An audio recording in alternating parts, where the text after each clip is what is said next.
शांतिकल्पं गृहीत्वा कुंकुम चंदन कर्पूरागर धूपवास कुसुमांजलि समेत स्नात विदेशी संसमेत शुचि शुचियों पुष्पोषतना भरणालंकित चंदन तिलकम विधाय पुष्पमालां कंठे कृत्वा शांति मुद्घोषित्वा शांति पानीय मस्तकिदार्थमिति नित्यं नित्यं हरिपुष्पवर्तं सृजन्ति गायन्ति च मंगलानि स्तोत्राणि गोत्राणि पठन्ति मंत्रान् कल्याण भादुहि दिनांशिके अहं तितेर्मया शिवा देवी तुमर निवासिनी अम्मा शिवम तुम शिवम असो वसम शिवम भवत्वा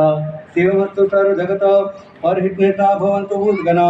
दोषा प्रयांतु नाथं सर्वत्र सुखी भवतु लोका उपसर्गात् सेमयन्ति छिद्यन्ते विघ्नवल्लय मनः प्रसन्नतामेति पूज्यमाने जिनेश्वरे सर्वमङ्गलमाङ्गल्यं सर्वकल्याणकारणं प्रधानं स्वधर्माणां जयनाम जयति शासनम जय जग जन सुखदायक जय हे विश्वंभर विख्याता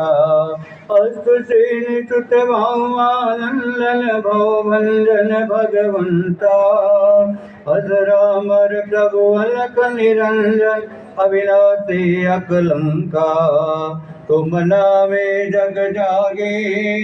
जन्म मरण भय भागे पावे शिव सुख साता जय जग मंगल दायक जय हे विश्वंभर विख्याता जय हे दोनों हाथ उठा के जय हे जय हे जय हे जय जय जय जय हे नमामि हम श्रीजिं दत्त तिरुगुणाकरं किन्नर पुष्पालम यतीश्वरं तस्त्रपं लावण्यगात्रं बहुशोक्यकारं न रोगशोकारिभूति यक्ष नवग्रह रक्ष